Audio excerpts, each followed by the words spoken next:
ওম শান্তি। আজ 4 জানুয়ারি 2025 প্রাত মুরলি। বাবা বলেছেন, মিষ্টি বাচ্চারা, তোমরা অশরীরী হয়ে যখন বাবাকে স্মরণ করো তখন তোমাদের কাছে এই দুনিয়াটাই মৃত হয়ে যায়।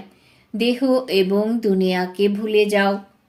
আজকের মুরলির প্রশ্ন, বাবার দ্বারা বাচ্চাদের জ্ঞানের তৃতীয় নেত্র কেন প্রাপ্ত হয়? উত্তর, নিজেকে আত্মা মনে করে বাবা যেমন ঠিক সেই রূপে স্মরণ করার জন্য তৃতীয় নেত্র পেয়ে থাকে। কিন্তু এই তৃতীয় নেত্র তখনই কাজ করবে যখন কেউ সম্পূর্ণ যোগযুক্ত থাকবে, অর্থাৎ বাবার সাথে সত্যিকারের প্রীতি থাকবে। কারণ নাম রূপে ফেঁসে থাকবে না। বাবার সাথে প্রীতি রাখার ক্ষেত্রেই মায়া বাধা প্রদান করে। এই বিষয়ে বাচ্চারা ধোঁকা খেয়ে যায়। গীত, মরণ তোমার গলিতে। ওম শান্তি। কেবল তোমরা ব্রাহ্মণ বাচ্চারা ছাড়া এই গানের অর্থ অন্য কেউ বুঝতে পারবে না। যেমন বেদ, শাস্ত্র ইত্যাদি বানানো হয়েছে, সেগুলো পাঠ করলেও তার অন্তর্নিহিত অর্থ বুঝতে পারে না। তাই বাবা বলেন, আমি ব্রহ্মার মুখ দ্বারা সকল বেদ শাস্ত্রের সার বুঝাই। সেই রকম এই গানগুলোর অর্থ কেউ বুঝতে পারে না। বাবাই এগুলোর অর্থ বোঝান। আত্মা যখন শরীর থেকে আলাদা হয়ে যায় তখন এই দুনিয়ার থেকে সকল সম্বন্ধ ছিন্ন হয়ে যায়। গানেও বলা হয়েছে, নিজেকে আত্মা মনে করে অশরীরী হয়ে বাবাকে স্মরণ করলে এই দুনিয়াটাই বিনাশ হয়ে যায়। এই শরীরটা তো পৃথিবীর ওপরে রয়েছে। আত্মা যখন শরীর থেকে বেরিয়ে যায় তখন তার কাছে এই মনুষ্য সৃষ্টিটাই থাকে না। আত্মা নগ্ন অর্থাৎ অঙ্গবিহীন হয়ে যায়। তারপর যখন আবার শরীরে আসে তখন বিভিন্ন ভূমিকা পালন করে। তারপর আবার একটা শরীর ত্যাগ করে অন্য একটা শরীরে প্রবেশ করে, কিন্তু কখনোই ব্রহ্ম মহাতত্ত্বতে ফিরে যায় না। উড়ে গিয়ে অন্য একটা শরীরে প্রবেশ করে। এখানে এই আকাশ তত্ত্বের মধ্যেই সবাইকে ভূমিকা পালন করতে হবে। কেউ মূল বতনে ফিরে যায় না। শরীর ছাড়ার পর আর কোনো কর্মবন্ধন থাকে না। শরীর থেকেই তো আলাদা হয়ে যায়। তারপর যখন অন্য শরীরে প্রবেশ করে তখন পুনরায় সেই কর্মবন্ধনগুলো আরম্ভ হয়ে যায়। এইসব কথা কেবল তোমরা ছাড়া অন্য কেউ জানে না। বাবা এসে বুঝিয়েছেন। সবাই একেবারে নির্বোধ হয়ে গেছে। কেউ সহজে বুঝতে পারে না। নিজেকে খুব বিচক্ষণ ব্যক্তি বলে মনে করে। শান্তি পুরস্কারও প্রদান করা হয়। তোমরা ব্রাহ্মণ কুলভূষণ বাচ্চারা এই বিষয়গুলো নিয়েও বোঝাতে পারো। ওরা তো জানেই না যে শান্তি বলতে আসলে কি বোঝায়। অনেকেই কোনো মহাত্মার কাছে গিয়ে জিজ্ঞাসা করে কিভাবে মানসিক শান্তি পাওয়া যাবে, এই দুনিয়ায় কিভাবে শান্তি স্থাপন হবে সেই বিষয়ে আলোচনা করে। কিন্তু কেউ এই রকম বলে না যে নিরাকারী দুনিয়ায় কিভাবে শান্তি থাকে। ওই দুনিয়াটাকে শান্তিধাম বলা হয়। আমরা আত্মারা শান্তিধামেই থাকি, কিন্তু দুনিয়ার মানুষ মনের শান্তির খোঁজ করে। ওরা জানেই না কিভাবে শান্তি পাওয়া যায়। শান্তিধাম তো আমাদের নিজেদের ঘর। এখানে কিভাবে শান্তি পাওয়া সম্ভব? তবে সত্যযুগে সুখ, শান্তি, সমৃদ্ধি সবকিছুই থাকবে। বাবা এসেই সত্যযুগ স্থাপন করেন। এখানে তো কত অশান্তি। তোমরা বাচ্চারাই এখন এইসব কথা বুঝতে পারছো। এই ভারতেই সুখ, শান্তি, সমৃদ্ধি ছিল। ওটা ছিল বাবার উত্তরাধিকার। আর দুঃখ, অশান্তি, দুর্ভিক্ষ এইগুলি হলো রাবণের উত্তরাধিকার। অসীম জগতের পিতা নিজে বসে থেকে বাচ্চাদেরকে এই সব বিষয় বোঝাচ্ছেন। বাবা হলেন পরম ধাম নিবাসী। এবং নলেজফুল।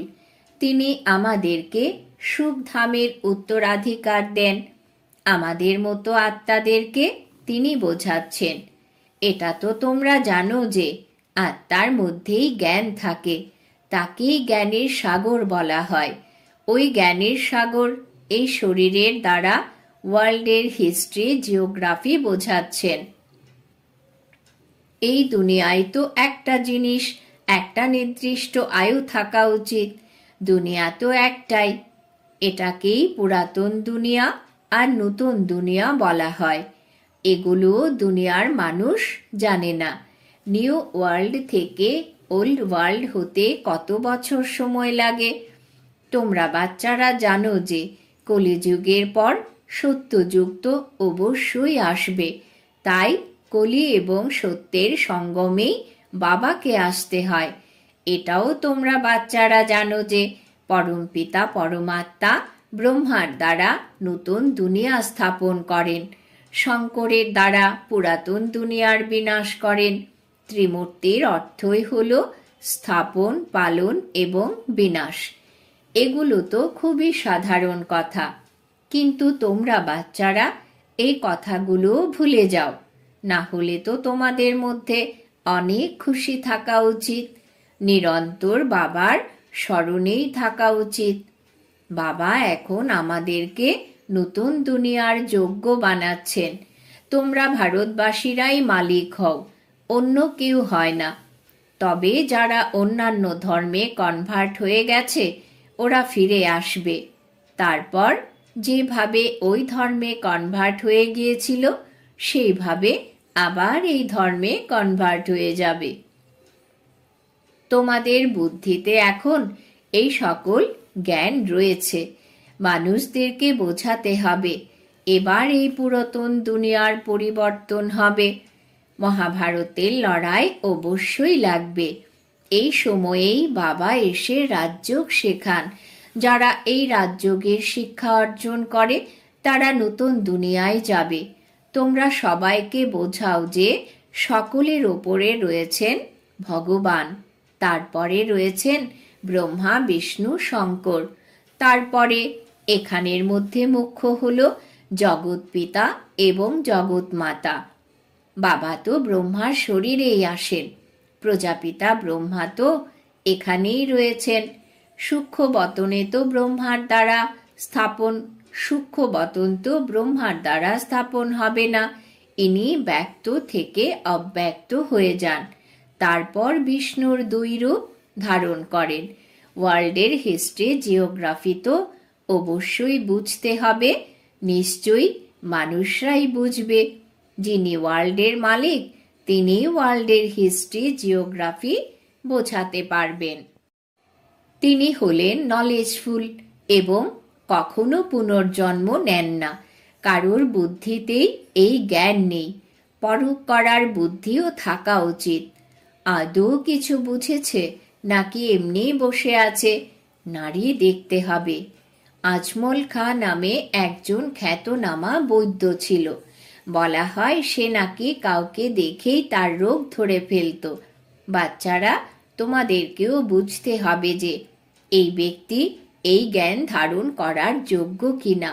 বাবা তার সন্তানদেরকে জ্ঞানরূপী তৃতীয় নেত্র দিয়েছেন, যার দ্বারা তোমরা নিজেকে আত্মারূপে অনুভব করে বাবাকে যথাযথভাবে স্মরণ করতে পারো। কিন্তু যে সম্পূর্ণ যোগ যুক্ত থাকবে তার বুদ্ধিতে বাবার প্রতি ভালোবাসা থাকবে, তারই এই রকম বুদ্ধি থাকবে। সবাই তো একরকম হয় না, একে অন্যের নাম রূপে ফেসে যায়। বাবা বলেন আমার প্রতি ভালোবাসা রাখো, কিন্তু মায়া বাবার সাথে প্রীত রাখতে দেয় না।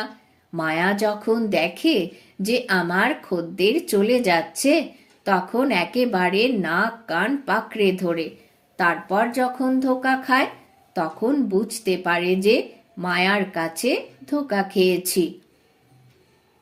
মায়াজিৎ না হলে জগৎজিৎ হতে পারবে না এবং উঁচু পদও পাবে না। এর জন্যই পরিশ্রম করতে হয়। শ্রীমত হলো একমাত্র আমাকে স্মরণ করলেই তোমাদের বুদ্ধি পতিত থেকে পবিত্র হয়ে যাবে। কিন্তু কারোর কারোর এটা খুবই কঠিন লাগে। এতে একটাই বিষয়, বাবা আর উত্তরাধিকার, এই দুটো কথা মনে রাখতে পারো না। বাবা বলছেন বাবাকে স্মরণ করতে, কিন্তু বাচ্চারা নিজের শরীর আর অন্যের শরীরকে স্মরণ করছে। বাবা বলছেন দেহধারীকে দেখার সময়েও আমাকে স্মরণ করো। আত্মা এখন তৃতীয় নেত্র পেয়েছে আমাকে দেখার জন্য এবং আমাকে বুঝতে পারার জন্য। ওই নেত্রকেই ব্যবহার করো। তোমরা বাচ্চারা এই সময়ে ত্রিনয়নী এবং ত্রিকালদর্শী হয়ে যাও। কিন্তু ত্রিকালদর্শী হওয়ার ক্ষেত্রেও বিভিন্ন ক্রম রয়েছে। নলেজ ধারণ করা তো খুব একটা কঠিন কিছু নয়, খুব ভালোভাবেই বুঝতে পারে। কিন্তু যোগবল কম থাকার জন্যে দেহি অভিমানী অবস্থাও অতি অল্পই থাকে। সামান্য ব্যাপারেই রেগে যায়, অবনতি হয়ে যায়। উন্নতি আর অবনতি চলতেই থাকে। আজকে কিছুটা উন্নতি করলো, কালকে আবার অবনতি হয়ে গেল। দেহ অভিমান হলো মুখ্য। তারপর অন্যান্য বিকার যেমন লোভ, মোহ ইত্যাদিতেও ফেঁসে যায়। দেহের প্রতিও মোহ থাকে। মাতাদের মধ্যে বেশি মোহ থাকে। এখন বাবা এই সব থেকে মুক্ত করছেন। তুমি অসীম জগতের পিতাকে পেয়েছ, এরপরেও কেন মোহ রেখেছ? মোহগ্রস্ত অবস্থায় মুখমণ্ডল এবং কথাবার্তা পুরো বাদরের মতো হয়ে যায়। বাবা বলছেন নষ্ট মোহ হয়ে যাও, অবিরাম আমাকে স্মরণ করো। মাথায় অনেক পাপের বোঝা রয়েছে, সেগুলো নামবে কিভাবে? মায়া এমনই যে স্মরণ করতেও দেয় না, যতই বোঝানো হোক প্রতি মুহূর্তে ভুলিয়ে দেয়। সর্বদা কেবল প্রিয়তম বাবার গুণগান করার জন্য কত চেষ্টা করতে হয়। বাবা তোমার কাছে এলাম বলে, কিন্তু পরক্ষণেই আবার ভুলিয়ে দেয়।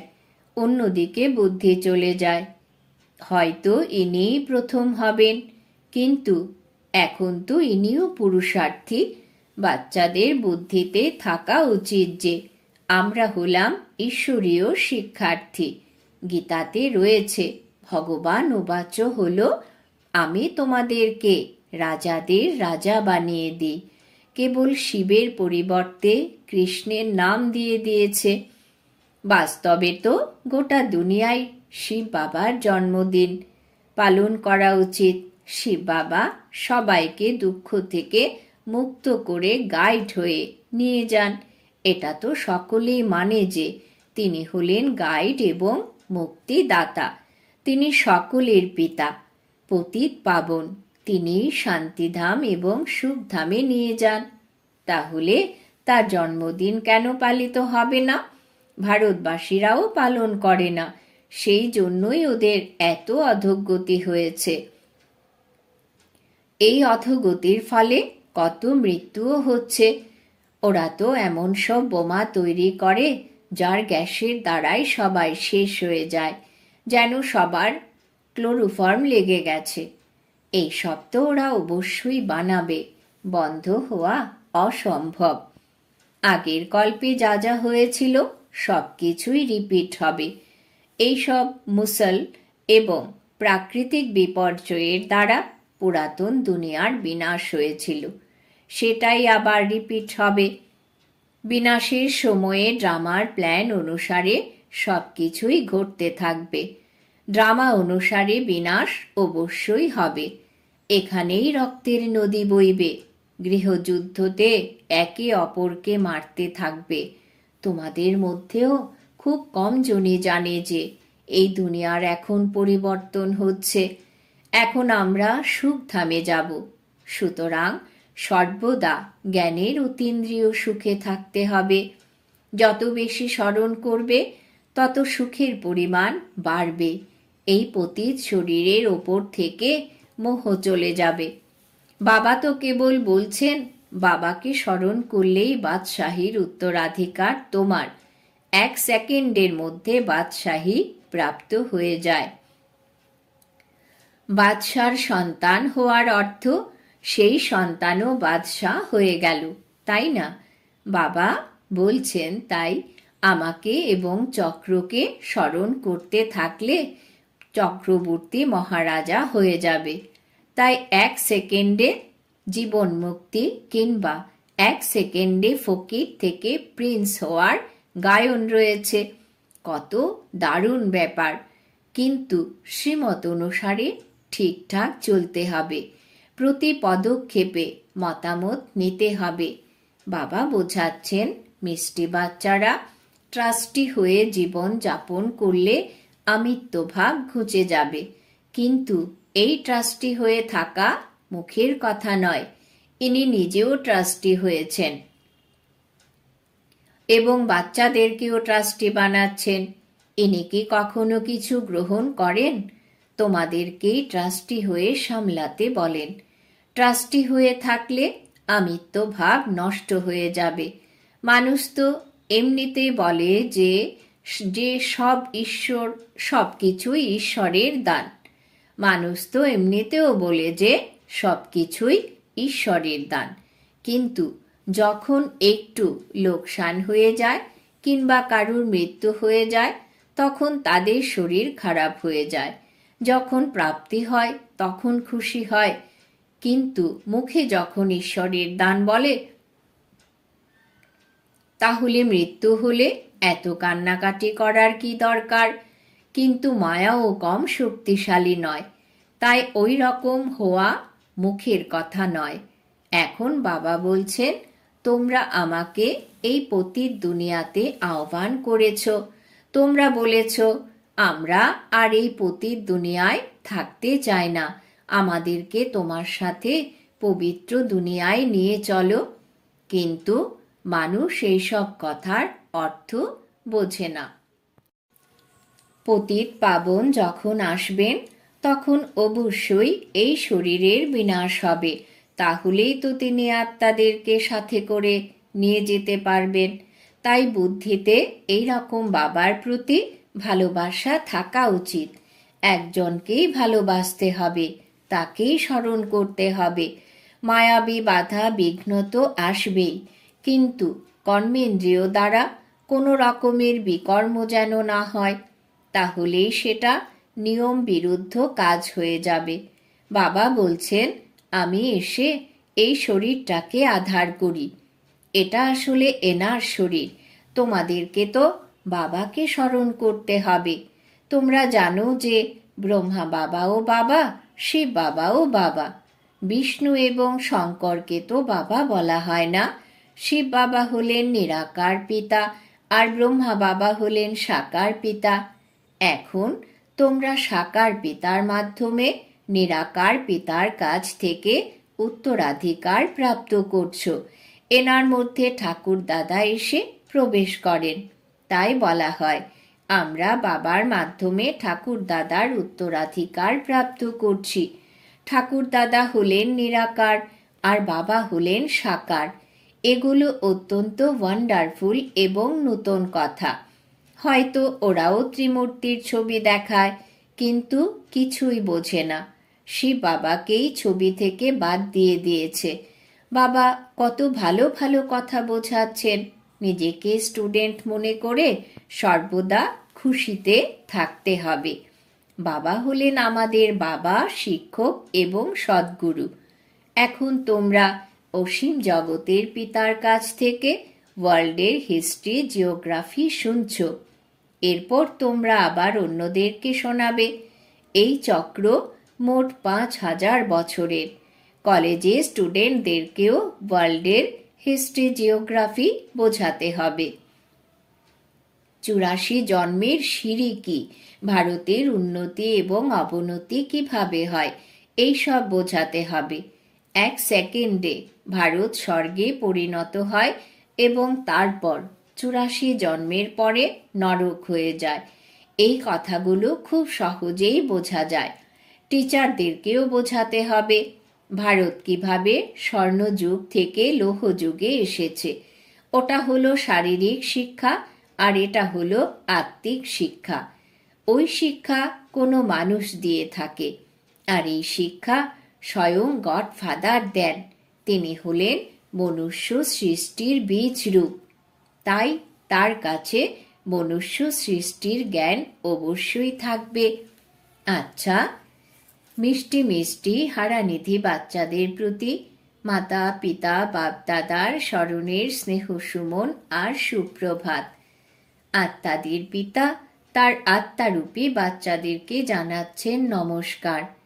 আমরা আত্মারূপী বাচ্চারা আমাদের মাতা পিতা বাপ দাদাকে জানাই স্মরণের স্নেহ সুমন, সুপ্রভাত, নমস্কার।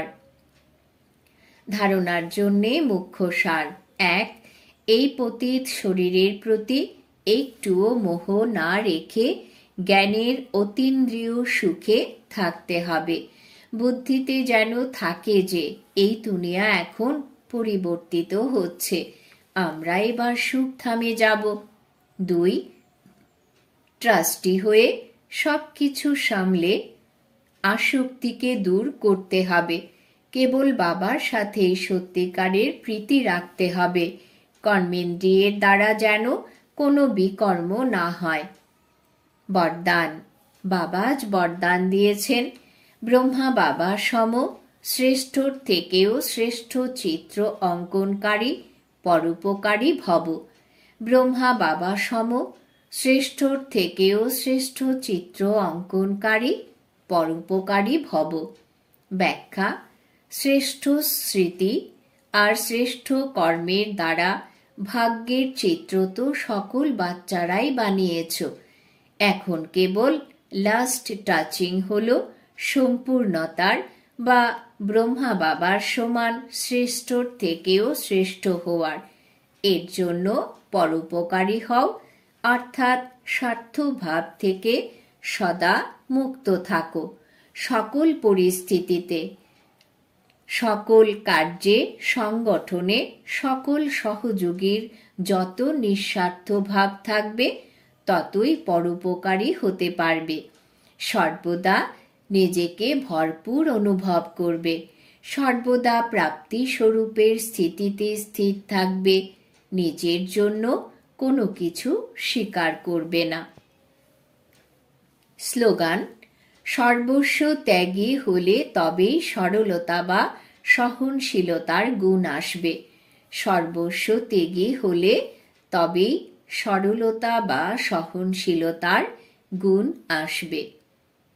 আজকের সমান আমি পরোপকারী আত্মা। আজ নিজের শক্তিশালী মনসার দ্বারা সকাশ দেওয়ার সেবার পয়েন্ট: এই সকাশ দেওয়ার সেবা নিরন্তর করতে পারো। এতে শরীর সুস্থ থাকা বা সময়ের কোনো ব্যাপার নেই। দিন রাত এই অসীমের সেবাতে রত থাকতে পারো। যেরকম ব্রহ্মা বাবাকে দেখেছ, রাতে অর্থাৎ অমৃত বেলায় চোখ খুলতেই অসীম জগতে সকাশ দেওয়ার সেবা শুরু হয়ে যেত। এই রকম ফলো ফাদার করো। বাচ্চারা, যখন তোমরা অসীম জগতে সকাশ দেবে তখন নিকটস্থ সবাই অটোমেটিক সকাশ পেতে থাকবে। এই অসীম জগতে সকাশ দেওয়ার ফলে বায়ুমণ্ডল অটোমেটিক তৈরি হয়ে যাবে। ওম শান্তি।